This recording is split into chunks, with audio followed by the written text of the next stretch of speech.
Segurança Pública. Policiamento é reforçado no Jardim São José 2, na zona leste de São José dos Campos. Depois dos acontecimentos das últimas semanas, a Polícia Militar passou a ficar mais presente no bairro. As ações buscam evitar novos casos de vandalismo e entrada de produtos ilegais. Homem confessa que matou a mulher antes de simular acidente na Serra da Oswaldo Cruz no último fim de semana. Ele colocou fogo no veículo para forjar uma pane elétrica. Expansão ilegal. Maior loteamento clandestino de Taubaté é alvo de fiscalização da prefeitura. Donos de terrenos têm prejuízo. Tô devendo lá na aposentadoria lá. Tá descontando o meu.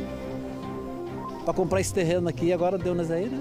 Esperança perdida. Prefeitura de Guaratinguetá não cumpre prazo para assinar convênio com a Caixa e perde verba de 5 milhões de reais para obras de infraestrutura do Jardim do Vale.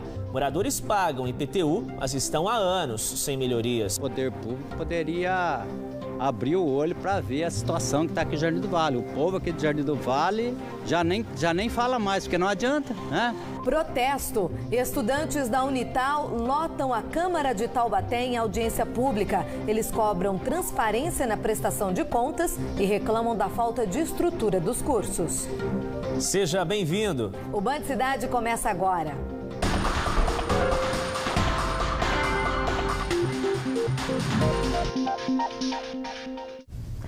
Oi, boa noite. Boa noite para você.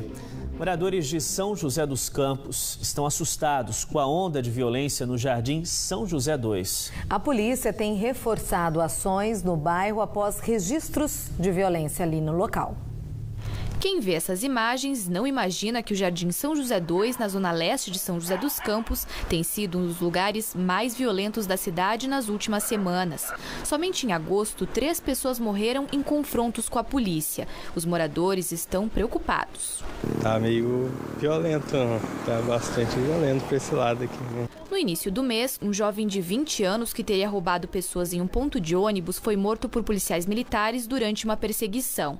Um grupo de moradores revoltados ateou fogo num ônibus do transporte público. No dia seguinte, coletivos de 3 linhas que atendem a região começaram a fazer trajetos reduzidos. Em 2 dias dessa semana, os veículos percorreram o bairro escoltados. Na semana passada, um homem de 32 anos e um adolescente de 15 morreram em uma troca de tiros com a PM depois de roubarem um carro do cliente de uma lanchonete. E não é de hoje que o Jardim São José 2 é considerado violento.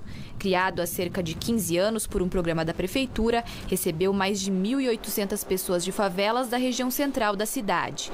Logo depois ficou conhecido como Cidade de Deus ou CDD, em alusão à favela do Rio de Janeiro. Depois dos acontecimentos das últimas semanas, a Polícia Militar passou a ficar mais presente no bairro. As ações buscam evitar novos casos de vandalismo e a entrada de produtos ilegais. Principalmente nos finais de semana, o efetivo está mais concentrado no bairro. Além do patrulhamento nas ruas, os policiais também fazem pontos de bloqueio em vias de acesso e fiscalizam pessoas e veículos. Apesar dos crimes deste mês, os registros do batalhão responsável pelo policiamento na região mostram que os roubos diminuíram pela metade no primeiro semestre deste ano, em comparação com o mesmo período de 2016, de 4 para 2. No entanto, os roubos de veículos aumentaram de 4 para 6 ocorrências. É um bairro relativamente tranquilo e a gente atua conforme os índices criminais. Ali é lógico que a gente intensifica devido a esse evento, mas a gente continua atuando conforme os índices criminais. O presidente da Comissão de Segurança da OAB alega que o que mais contribui para os crimes no Jardim São José 2 é o tráfico de drogas e faz uma crítica. Um estudo sobre a segurança pública deveria ter sido feito antes da criação do bairro. Tem que ter um estudo prévio de impacto na parte de segurança pública. A Polícia Militar ela tem um corpo técnico que pode fazer isso. A gente tinha esse projeto, levamos para o Conselho Municipal de Segurança essa questão do estudo prévio de impacto na área de segurança, justamente para evitar. Porque é um bairro que tem equipamentos públicos. A questão é que muitas vezes ou o equipamento público está sendo utilizado as praças poliesportivas pela criminalidade, tá? Ou por ser muito afastado, a sociedade não está presente. Ele defende a realização de eventos como o movimento pela paz da Polícia Militar, na tentativa de reduzir a criminalidade. Você leva lazer, você leva esporte, você leva informação. Você fazendo esse trabalho e o poder público entrando com os serviços públicos, reforça esse trabalho. Para este professor de serviço social, a falta de estrutura do bairro também contribui para a violência.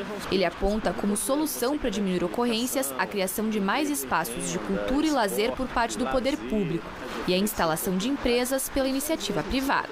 Quando você tem uma comunidade que é vulnerável socialmente, você precisa de muito mais investimentos para que você garanta uma melhor qualidade de vida, você consiga garantir a cidadania das pessoas que moram lá. Porque se isso não acontece, infelizmente, você abre a oportunidade para que a criminalidade possa avançar. Então o caminho é realmente você ter investimentos da iniciativa privada e do poder público maciçamente. Novidades no caso da mulher encontrada morta dentro do carro incendiado na Serra da Oswaldo Cruz no último final de semana. Laudo do IML comprovou que a causa da morte foi uma batida na cabeça e não a ingestão de fumaça durante o incêndio. Uma luva plástica também foi encontrada no esôfago da vítima. O marido confessou o crime e que tentou simular o acidente. Em depoimento, ele contou que horas antes, em São Paulo, onde o casal morava, durante uma discussão sobre a suspeita de uma traição dela, a mulher teria sido estrangulada e, ao cair, bateu a cabeça no chão. Na viagem a Ubatuba, ele desconfiou de que ela estivesse viva, enrolou uma fralda no rosto dela e a deixou dentro do carro com os vidros fechados por 20 minutos. Depois, ateou fogo no veículo. Segundo o delegado responsável pelo caso, o Dr. Fausto Cardoso, o homem de 28 anos vai responder por homicídio qualificado ou feminicídio. Se condenado, pode pegar até 20 anos de prisão.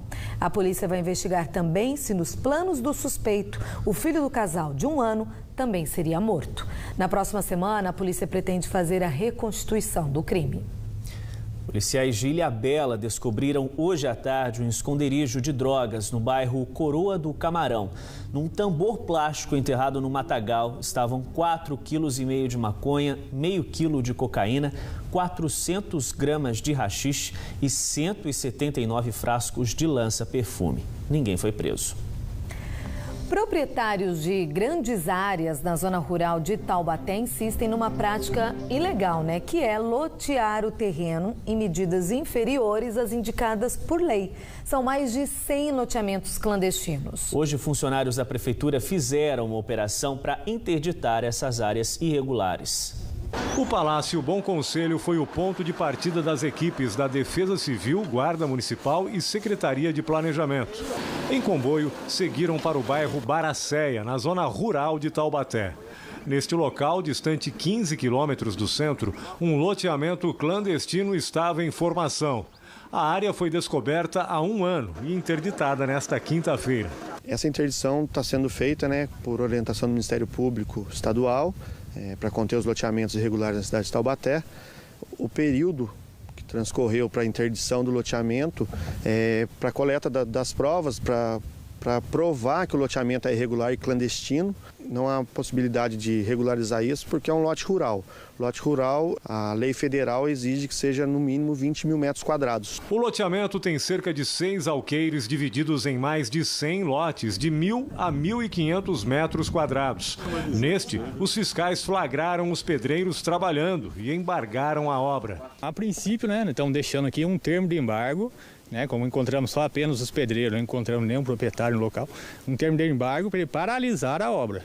Quanto à demolição, vamos estar estudando o caso, ter orientações de superiores e, se for o caso constatado isso, depois uma posterior demolição. Ao menos outras 5 casas também foram embargadas. Este proprietário ficou revoltado. Eu tenho meus impostos pagos, tudo pago, tenho minha casa paga.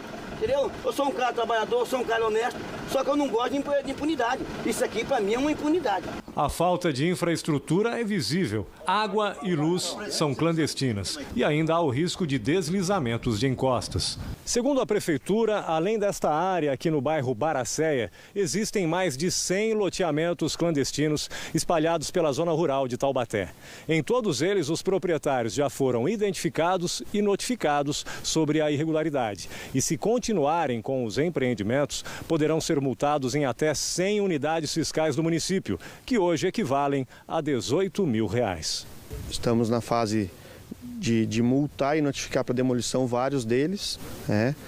Após isso, aí a prefeitura vai tomar as providências cabíveis para prover a demolição, né? A retroescavadeira da prefeitura abriu valetas nas ruas. O acesso também foi bloqueado com tubos e esta placa colocada na entrada para impedir novas construções. Cada terreno era vendido por R$25 mil em média e os anúncios publicados na internet. Este aposentado comprou um lote de 1.000 metros quadrados, prejuízo de R$30 mil. O cara chegou, ofereceu, já estava querendo comprar.